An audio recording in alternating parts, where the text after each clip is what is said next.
Hello, making a video. We're at the other house right now. This is uploading to Kenny Redwood Forest. And I'm taking this opportunity to make the video right now that the house is nice and quiet. No hammering noises, no extra noises anywhere. So this is very peaceful and nice. It is windy and rainy outside, but the windows are closed and we have the heaters on, and I'm thankful for that. So we're coming back tomorrow, but I wanted to make a video about a couple of thoughts that I have on ethics and self-image making. So when people have self-images, which most humans, the vast majority of humans have, I would say almost everyone has it, at least to some degree. Some people have it to a very extreme, and there's no consciousness involved, and I mean no conscious awareness about it. And when people are very unconscious about these self-image making processes, then the ego with the self-image making takes over, and it makes people not even reflect on it to where they could actually detect that there is maybe that this is unethical what they're doing, or this is wrong, or maybe this is heartless, so they will create another story to make excuses on why they do this or that, and to feed, the whole thing is just to feed the self-image. It's just the same with a lie, someone who lies and who encounters a situation where this lie might become exposed through something or another, then they will create another lie on top of the other lie, and they will make another lie out of that, and another lie, and it will keep on compounding itself. And that is the same with the ego, because the ego is based on falseness. It's based on ideas. It's based on concepts and measurement and self-image making. So it's based on, let me use a couple of examples, because the detail is in the examples, really, and I don't want to stay with too vague of examples. I noticed that other teachers, they use too vague of examples. They want they want to be polite. They don't want to hurt anyone's feelings, but really the nitty-gritty is in the crude details of it, of the stories themselves that reveal self-image making that has taken on the wrong turn and taken over, run off with the ego, the self-images, on cost of others. So that's why it is such a problem, when people create a self-image and they don't realize consciously that they're stepping on others in that process. So I want to use this horrific example. I watched, about a year ago, I watched a National Geographic documentary on the Antarctic shoreline, and the colony of elephant seals. And there was this guy, this filmmaker, real uh, highly praised person, highly celebrated filmmaker, who was there filming the elephant seals.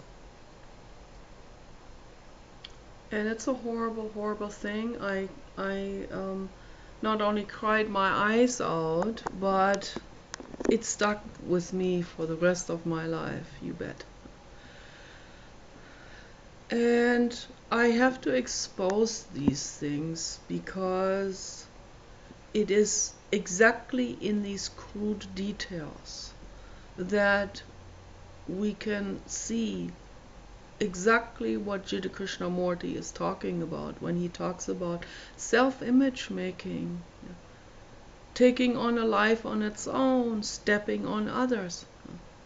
When the self-image becomes so dominant over everything else in their lives, then unethical things happen in the world. It's all because of the ego, because of these self-images, because of the clinging to the self-images. Status, is a self-image. It's an idea. It's a mental construction that is not based on truth. It's maybe based on reality, the field of reality. It's based on measurement. It's based on our 3D life that we're living here. And we have to have measurement. We have to navigate ourselves through life. We have to protect ourselves, etc. But this is where we have to draw the line. We have to draw the line when the ego starts to hijack all of these modalities, the measurement and the dualism, the me versus the other, the bordering, the borders of your house, the borders of the walls, the concrete, literally, that separates you from someone else, that separates your possessions, your boundaries, your property line, this is all valid to a certain degree, but then when the ego takes over, it will hawk all of this into ideas of oneself, into pride, into now I have accomplished this, and it is particularly grave. This happens in particular severity when the child has not been valued by the parents, when the child hasn't been seen, when the child's accomplishment haven't been seen, or when the parents never see the child. Look what you're doing, this is cool what you're doing, I see you, or I look after you, I am here for you, this is creative, do this, keep doing it. When this isn't happening, when the parents aren't there for the child, when the parents aren't, when they're too busy with their own self-images, with this, particularly with high prestige images, and then they are projecting that onto the children, and they are forcing the children into the same projections, into the same falseness, into the same self-image making processes. And when it never becomes conscious, when this process never becomes conscious, where the person sees, I look in the mirror, I see myself, I see what I'm doing here, I see that this isn't working, I see I've stepped on someone. When this process of awareness becoming never happens, then the unawareness processes of self-image making, the falseness, the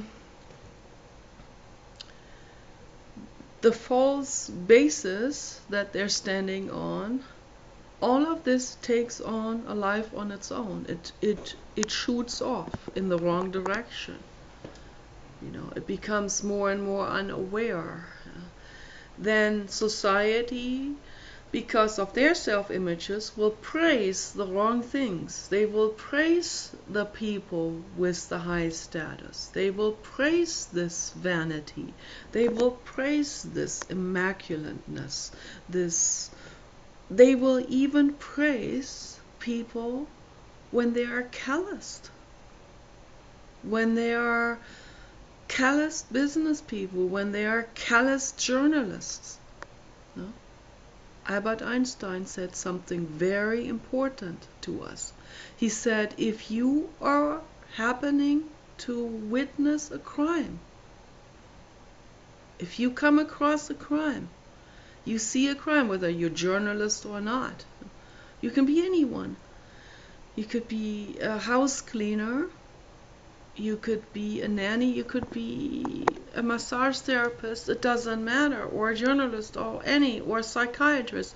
You come across a crime, you see a crime happening, and you decide, I'm not gonna get involved in this. I'm not gonna get my clothes dirty. I better turn around and act like I haven't seen it. Then you are equally guilty for that victim that is being abused right in front of your eyes, being murdered, being raped to death. Then you make yourself equally responsible for it because you didn't intervene. Okay? That's the important message of ethics and caring and compassion. Okay? But the vast majority of people, 99% roughly, of humanity, that's why I don't use the word humanity as in caring and kindness or civilized, responsible behavior. Humanity doesn't stand for that, for those real values of compassion, kindness, and civilized and responsibility. So don't use the word humanity for this anymore. Okay? Maybe you can use the word dogmanity, doganity, animality. Use it for animals. Have more of that going. Trust me, this is the truth. This is what I'm observing. That's why it's emergency. Yeah. This is state of emergency right now. Okay, we have 2018. When I was in my 20s, I thought for sure that once we get past the 2000, things are gonna be really amazing. People are gonna be so much more advanced. But they're not. Okay? There's only a small percentage of people who are the active learners, the active students, and who've come a long way and who've learned a whole lot. A whole lot. But that's a small percentage. The vast majority of people are not like that. They are not interested in introspection. They want beer, they want sex, they want violence, they want celebrity, they want scandal, they want flashiness, they want to brag, they want to party, they want to mingle, they want to show off, and so on. The vast majority of people are doing things, they're doing activities only for some ego boosting, self-image boosting thing. It's only a small percentage of people, and they will never engage in something like this. They will never engage in sports, like, competition sports and soccer and football and basketball and ice hockey or whatever they're doing. So they'll never engage in something like this. They know that this is all. This isn't even interesting.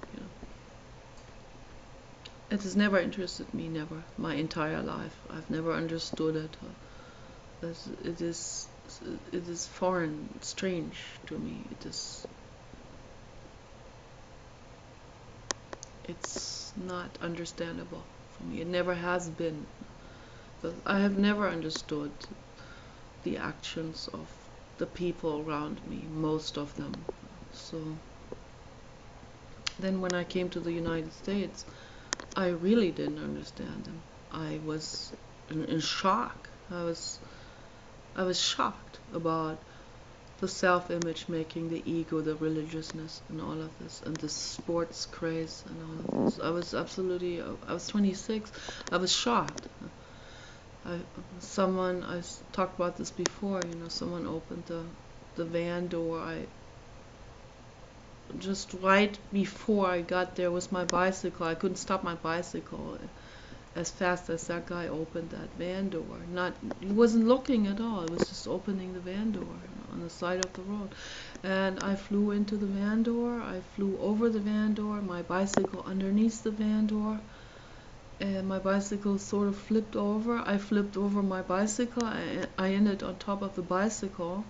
The guy says to me, "Are you okay?" in a real rude way. Yes, Papa Dog. Yes, I'm not supposed to have a negative thought. Papa Dog immediately reminds me. Immediately. Yes, immediately. No. This is not where you go. This is not where you want to go energetically.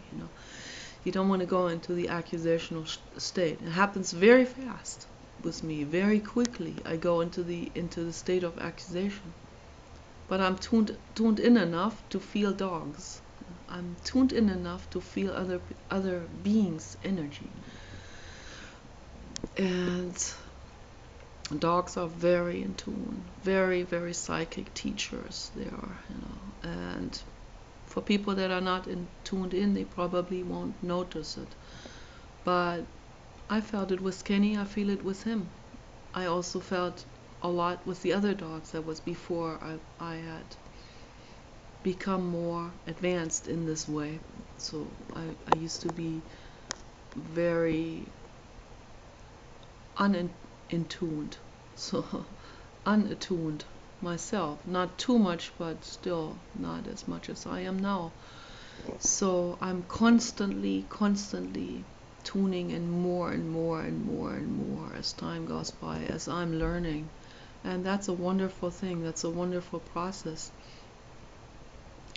So anyway, after I got kind of like banged up through my bicycle and that van door, and the guy saying, "Are you okay?" And I said, "No, I got all busted up, I bruised up everything. I'm not okay." I was crying. He closed the door and drove off. And here I am again on the road by myself, knowing nobody really loves me.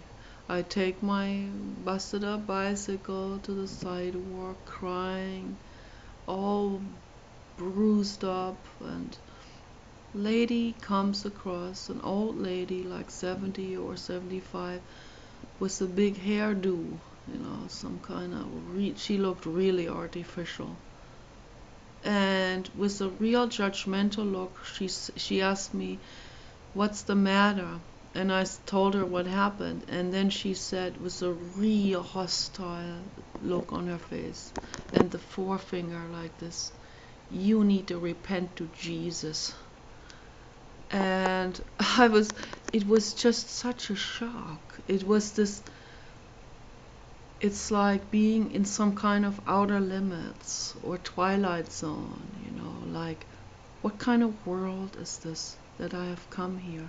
The brave new world, where no one cares, where people flee into self-image making, alcoholism, drugs, partying, selfishness, religiousness, and all of this, And here was this, it just was this ice wall between me and these people.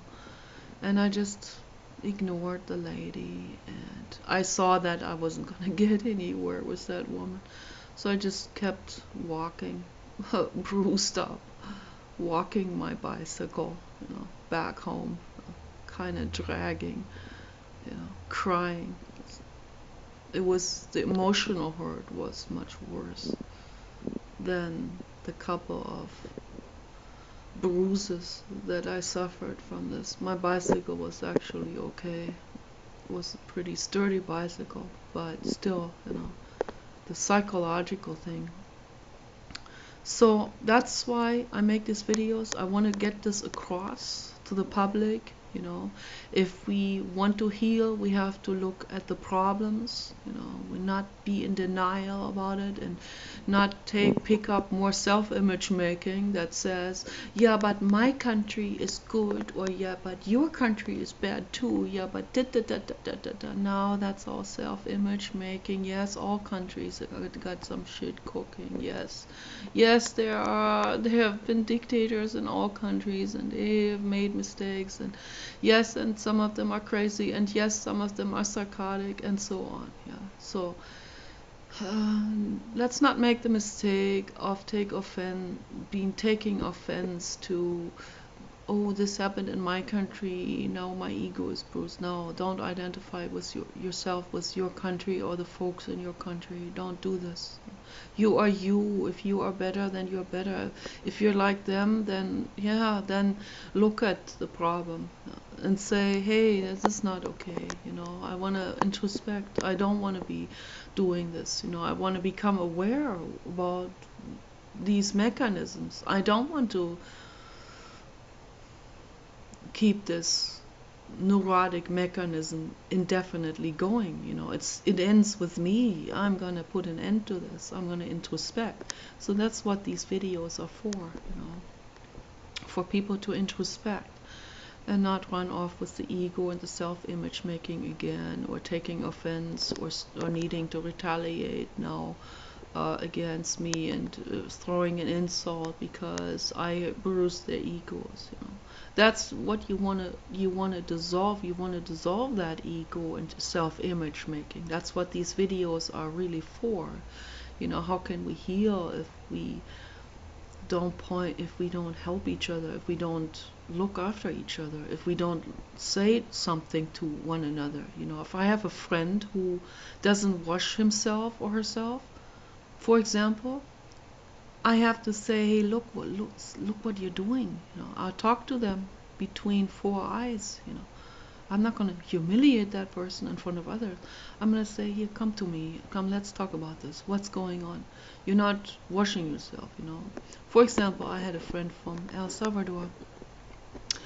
I was so bruised up after one of my therapists, who I had a crush on, rejected me, and I was heartbroken over this, and I was thinking about him all the time. And then, when it started to sink in that there was absolutely no chance, my ego sort of took off, away from reality, and I always said, oh, well, I know I can't have him, but the ego still believed it. So, but then when it sunk into the ego too, that I can't have this guy, then I started to become so depressed that I wasn't brushing my teeth anymore. I always had white teeth, so my teeth started to not look so white anymore, even already like after 2 weeks or something. And my friend Sonia from El Salvador, she noticed that, and she said, I see you're not grooming yourself anymore, you're not brushing your teeth anymore.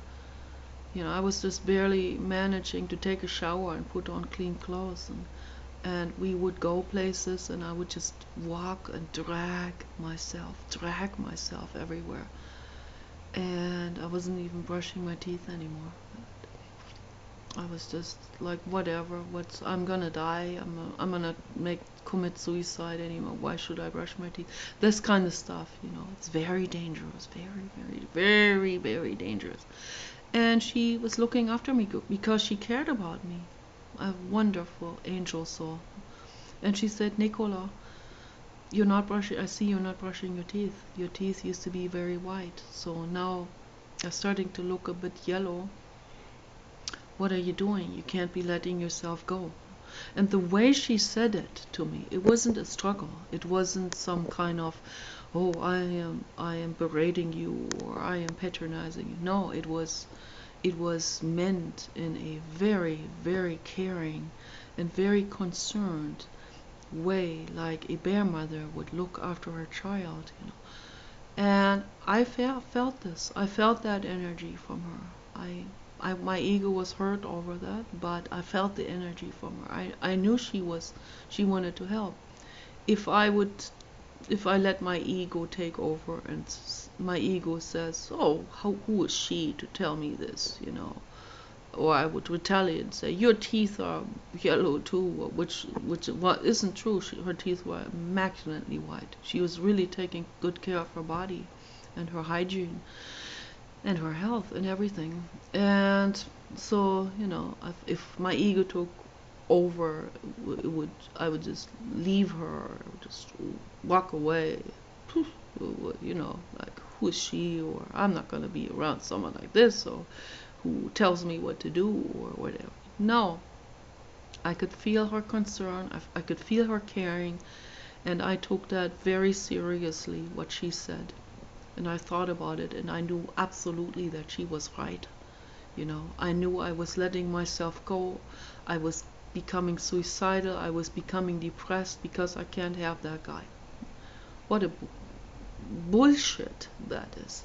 So such a bullshit, you know, to be clinging to wanting this particular guy. What's this all about, you know? But then I realized, and the guy helped me a whole lot, because he's a therapist and he knew what to do. So when I was dragging myself to the center, he would see it immediately what was going on. I was depressed over, you know, the rejection.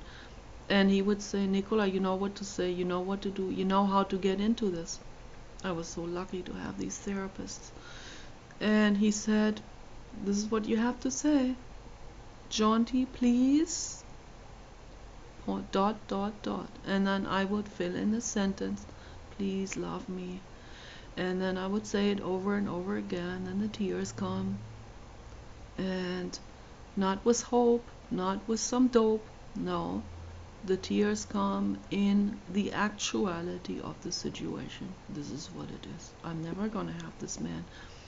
And out of this realization, not letting yourself go, but diving into the now moment of the actuality of it, not running away from it, not listening to talk radio, not doing sports, not putting makeup on, not running off, not being promiscuous, not doing this or this or this or that to distract me. No, but going right into that very feeling. And that very feeling docks on to something much deeper. And that is mommy. Mommy was not there for me. Mommy rejected me, okay? And that's why it is so deep. And that's why I wanted him so much, because it was a struggle. Mommy loved me. And I go into it with him in the present, and my brain knows how to make the connection to the past, okay? And then comes the tears. The tears in the present and the tears in the past. And both together, because it's a compounded thing, you know? It is a related thing. And I let myself cry it out over and over and over again. And I went through this thing. It took about half a year, maybe, you know, maybe a little longer than that. Maybe it took 8 months or something. But I went through this. I didn't run away. And then after that, tremendous insults, tremendous growing, tremendous soul growth, psychic growth, brain growth, expansion of consciousness started to happen, and maturity, and becoming an adult, and all of this comes out of this process when we're not running away, you know. So, but I brought this up as an example of showing you what it means to have a friend who takes you by the hand or takes you to the side and says, look, what you're doing here is not working, you know. So I make these videos as that friend to you, like my friend Sonia was for me, okay, like the therapists were for me, you know, the therapists at the center, you know, like my therapist Jonty was for me, like all the good angel souls that said to me, look, what you're doing here is not working, you know, I'm coming from caring, I'm coming from concern for you, you know, not from my own self-images, but from a real love and concern. Then we hear. These videos are coming from real love and concern for the whole world. The whole world is in my brain, and I can feel it, and I can feel the suffering, and I feel it, I suffer with it, I cry with it every day. And I feel with the animals, I feel with the people. There's a lot of suffering going on. Humans suffer mainly psychologically. That's why most humans, when they're unconscious and they suffer psychologically, they do so much damage, because they use these petty self-images to try to get a break from the emotional pain. But it's not the truth, and thus it leads them astray, and it leads them into more unconsciousness. So when I watched this National Geographic film about the elephant seals, and I saw this journalist full of pride, you know, filming what's going on, and if everything had been well, if everything had taken a good turn, you know, in nature, everything was taken care of and wonderful, then I wouldn't say anything, I wouldn't complain, I would say, yeah, well done documentary film. But that's not what happened. What happened is that one of the elephant seal mothers was killed by an orca, and her months-old or 2 months-old baby boy was there stranded, and he could not feed himself. He was still nursing. He needed the mama's milk. He was nursing. He needed her touch. He needed her love. He needed her to look after him. So what happened is he dragged himself from one mother to the other. And every mother already had 1 or 2 babies. And they didn't have enough milk for him. They didn't have enough milk to take care of an orphaned elephant seal baby. He went from one mother to another. The guy filming this whole thing as if he's filming ants, or as if he's filming, you know, something rather neutral, as if it's just it's just nature observation. You know, it's nature. You know, that's his excuse. That's how detached he was from his own compassion, from love and truth. That's how detached he was from this. The self-image was more important. So the whole time, like, I don't know how long, 4 weeks, 6 weeks, he was filming the process of this little baby boy dying, being rejected, psychologically and physically, dying and starving to death, because he was nursing and there was no one nursing him. And he had a tent, he had everything there that he needed, you know. He had generators, all kinds of things. He had even had fish, and he had everything that he needed to eat. He could have made a formula, you know.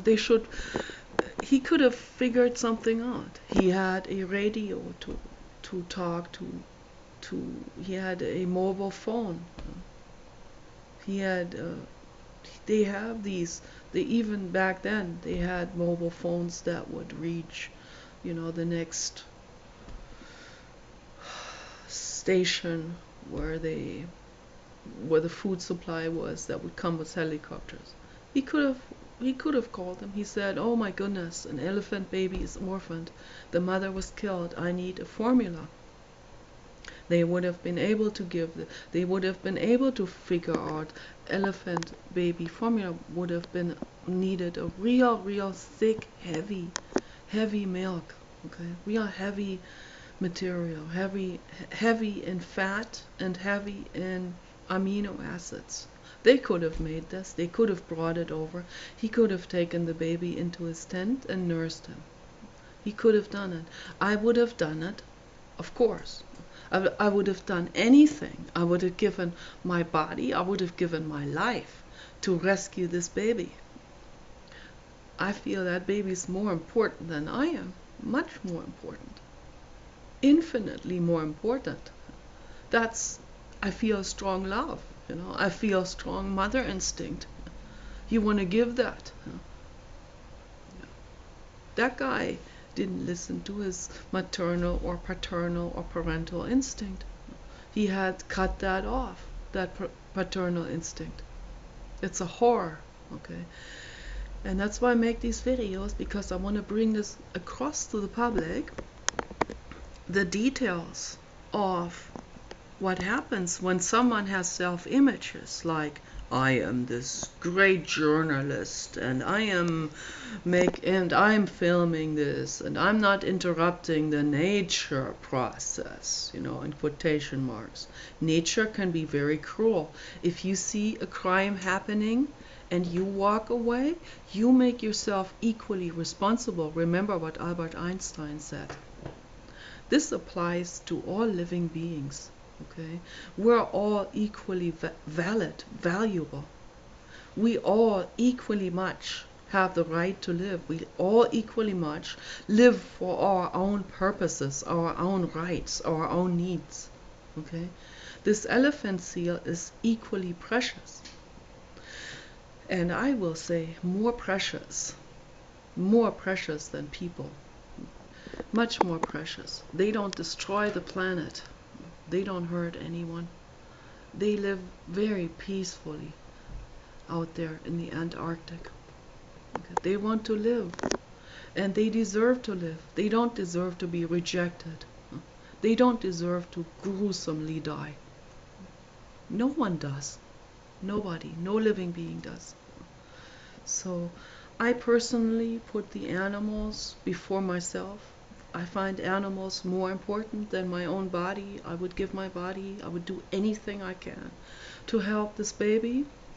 And for me to see this guy putting his own prestige, his own reputation or whatever, his own, nature filming process, putting all of this before a baby, before the well-being of a baby suffering to death in front of his eyes.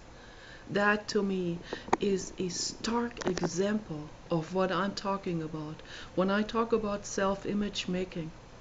When the ego takes over, makes everything become unconscious, and it runs off and it detaches itself from any kind of compassion, from the mirror effect in the brain, from the amygdala that we have in the brain, that are responsible and they have the function of compassion and true love. And that is what true love is for me, to go and do anything I can to rescue this orphaned baby out there. I'll do anything. That's true love. I don't think about my journalism or my camera or my reputation or how the film is supposed to fan out or come out or whatever the film is supposed to show. Why don't you show the cruelty in human societies? Show that.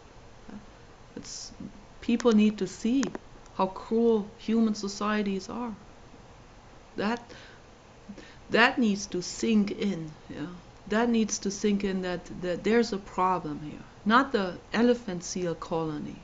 They're not the problem of the world hunger and problems and all of this.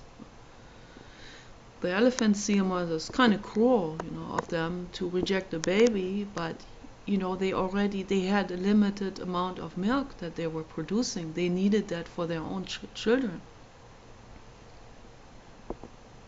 If I have my own baby, like Papa Dog, and I have, let's say, I have a limited amount of food in any given situation. Let's say I'm stranded somewhere with Papa Dog and I have a limited amount of food, and I need that food for him. It's going to be very difficult to feed another baby. If another baby comes along, and whatever baby, human or elephant seal or another Papa Dog or another puppy or any mammal, I can't, my Papa Dog, that's my baby.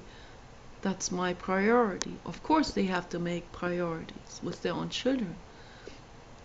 However, if I had a human baby, if I had my own biological baby, I would still put Papa Dog before my own human biological baby. And I know there's a lot of people that will get outraged over this, and the reason why they get outraged so much over this, I gotten a lot of hate from people for saying this. The reason why is because of their self-images, and because their self, the sense of self, the I, has attached itself to their religion, and the religion has a specific dogma, and the dogma, the dictation, has to do with, dogmatization. It doesn't come from the word dog. Quite the opposite. It comes from the word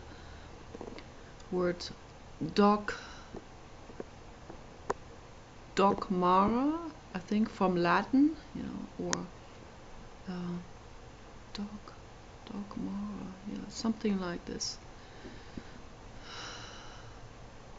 Dukara, something like this, from Dukara, I think. And so it comes from teaching. It comes from, so teaching and education, hearing someone else say something to another. So taking in information from another person. So it is dogmatization is something that they heard from another person, that is taken for granted, is not questioned, is just taken blindly. And that's what a religion is.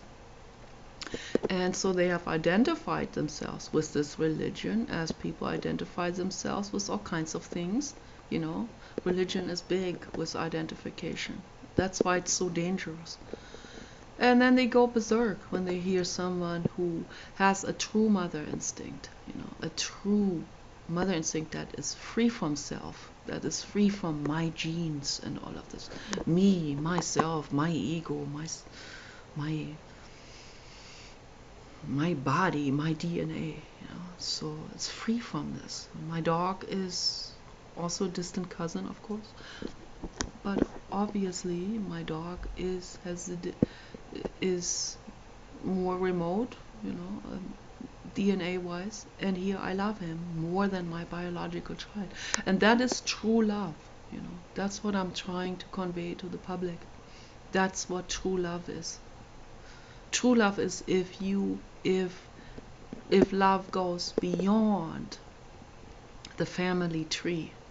It goes beyond the self and the identification and all of this, and this me. And I'm not going to expect that from anyone. I'm not going to expect that from the elephant seal mothers. They were nursing their own babies. They did the best they could. It was a cruel situation, and the guy there, he had all the time in the world. He could have helped that baby elephant seal. He could have rescued him. He could have also, if he didn't have time to spend there for another year or two, I don't know how long he was there, but it takes a while until that baby becomes old enough and big enough to catch fish on his own. So he had everything that he needed, and they had helicopters. They could have helped him. They could have brought him with them with a helicopter. They could have brought him to a wildlife rescue station. They could have nursed him there to health and to become a juvenile. They could have done that for him. They didn't need to let that baby starve to death. They didn't need to do this. He didn't need to do this. Okay, so he was cut off. He was not attuned. He was cut off from the infinite cosmos. He was cut off from his own feelings, he was cut off from his compassion center, from his parental instincts. Okay, so he was cut off from this because the ego had severed that connection. The ego, the self-image making, the grandeur of being a great wildlife photographer and filmmaker, as that image, which is just an idea, that image has taken over, was more important to him. Docked onto the pain, the panic of childhood, not being seen. Now he has the chance. Now he's being seen. Now he wants to be this great filmmaker, ruthlessly filming a baby elephant seal starving to death. And that's because he's cut off. This is very important. I feel like I need to explain this in every word explanation that I can find in order to bring this message across, in order to make this seen by the public. See the reality of this, and see the truth. And the truth is, the guy is cut off internally. The right thing would have been to take that baby elephant seal into the tent and nurse him. That would have been, and rescue him and make him become strong and big so he can fend for himself in this very harsh environment out there. Cold. Ice cold, ice ocean, with sharks and everything. So once they're big enough, they have a real thick skin, and they're very, very powerful and smart and everything, and they can evade sharks and orcas and all of this. So that would have been the right thing to do, to nurse the baby and to rescue the baby. That would have been true love. That's an act of true love. That's what true love is. That's true compassion. And the reason why this is not happening in such vastness on this planet, it's not happening in all kinds of situations.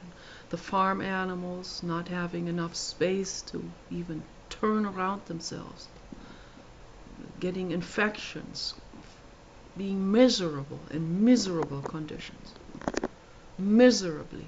Pigs being raped for in vitro fertilization, and they can't live their normal lives.